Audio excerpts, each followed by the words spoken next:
What's going on, everybody? My name is Ben and welcome back to the bench for our very first episode of the All Things Airfix group build. That's right, we are jumping in on a new group build being hosted over on Facebook by Rob's Basic Modeling and also the group build group, and I'm very excited to go ahead and jump into that. Now, as the name implies, what we can build in this group build are basically Airfix kits, anything in an Airfix box or by Airfix, so I've decided to choose and build this. This is a 1/48 scale Airfix Hawker Sea Fury Ep.1. This is one of those last of the great piston engine aircraft. I'm really excited to go ahead and give it a try, and I thought this is a great excuse to go ahead and pull out the kit and just see what I can do. So let's go ahead and just open the box real quick, look through some of the parts. We can talk a little bit about how the kit looks and where I'm going to take the kit, show you what version I'm going to be building, and then we'll just see where the wind takes us. So let's go ahead, open this box, and check out the parts. Now, over the last few Airfix kits I have built, I've kind of fallen in love with their packaging. They have beautiful decals, and these are no exception. These look great, very clean, very crisp, beautiful coloring, so I'm happy about that. I also really enjoy their instructions. They're super detailed. We'll get into those a little bit later. And all of their parts usually have very silky smooth plastic, very finely recessed panel lines, at least all the kits I have seen, which are pretty much most of their newer kits. Now, the plastic looks fantastic, nicely recessed panel lines. We have beautiful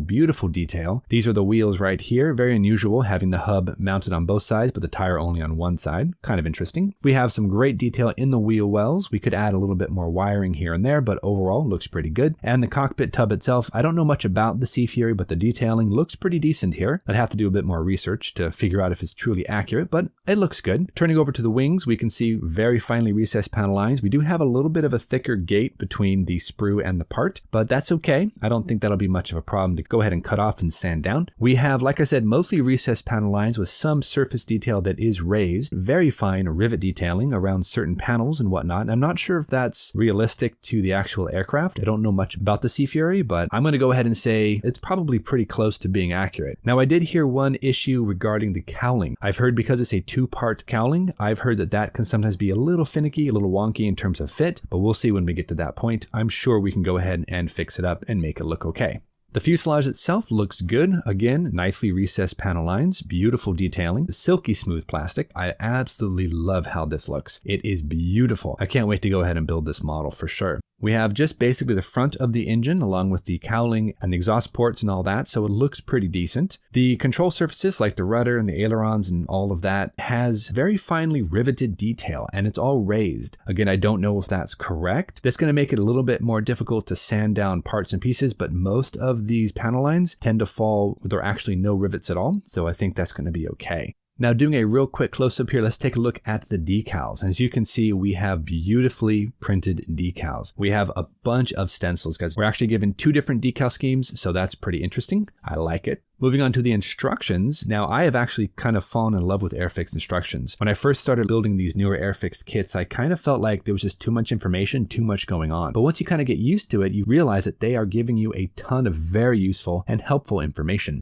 Now, since the Sea Fury was capable of carrying a lot of different types of ordnance, we are given everything from drop tanks to bombs and rockets. We are even given a rocket-assisted takeoff pack that would be slung up underneath the Fury's fuselage. So we have to go ahead and open up certain holes to go ahead and fit these different types of ordnance. The next page over, of course, this is the area that I hear is the most trouble. So we're going to have to be very careful with how we go ahead and get these all together, but I'm hopeful that it shouldn't be that bad. We should be able to get it all wrapped up. Now, speaking of ordnance, we're also given the choices of rockets onto the outer wing panels. I'm not sure if I want to go ahead and use those. I might leave those off. I'm not sure. We do have a wing fold mechanism and it looks pretty decent, secure and solid, so that's good. I'm not sure if I would build it with wings folded or wings extended. I think I might do wings extended because I like the look of the Sea Fury. We'll see. I'm not 100% decided either way. And then just moving on, we have options of our landing gear covers folded, or we can have them out and extended. We might need to add a few brake lines here and there to make things a little bit more interesting. But again, I got to do some research and figure out where we want to take this one. I really like the fact that Airfix gives you so many options in terms of ordnance and what you want to carry on your particular Sea Fury. We are also given a very gigantic propeller, 5-bladed propeller, guys. That is impressive, monstrous looking prop. So very cool. In terms of our ordnance, I'm not really sure what I want to build. I'm going to do some research on it, figure that out. But I think either way, we're going to have the cockpit canopy open. I don't think I want to go ahead and do the rockets, but I might go ahead and put those bombs on.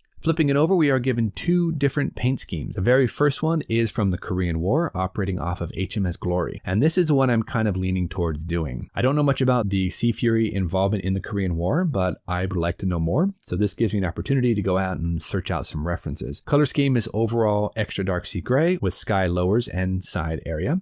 Now I actually have Tamiya Sky already in the stash, and it looks pretty decent. I've used it a few times here and there, so I might be able just to use that. I also have some extra dark sea gray somewhere as well, so I think we're okay on paint. One of the things also I'm very intrigued about is here on the bottom of the wing, you can see we have these aircraft letters and numbers. Normally they would be black, but our little note here says that photo references show that these were overpainted to make them less conspicuous when the wings were folded up on the flight deck. So that's interesting. They give you both the lighter version and the darker black versions. And that seems to be pretty correct because I was searching around online and I actually found a reference photo of this exact aircraft and it looks right. It looks like, yeah, they were actually a lightened color. So this is the version I'm probably going to be building because I have actual photographic reference and I love that. This gives me proof of how the aircraft looked, how it was weathered, what it carried. So that's probably what I'm going to go ahead and do. I'll probably end up mounting the camera pod and then a drop tank and then maybe the American bombs, or I might be able to do the British bombs as well. I'm not really sure which way I want to go. Probably not going to do the rockets though. Now the other scheme that we have to paint is this one right here. And this is actually an earlier paint scheme with the earlier rondels. And I like this one fine, but I kind of wanted to go ahead and do something a little bit more interesting. And even though this looks cool and I love the black numbers there against the sky color of the wings, I'm probably going to go ahead and forego this one and turn my attention over to the Korean War version of Sea Fury because I think that looks really awesome. But this one isn't bad either. Anyway, everybody, that is it for us today. I just wanted to give you a real quick look at what I'm going to be building for All Things Airfix. This is the Hawker Sea Fury FB11.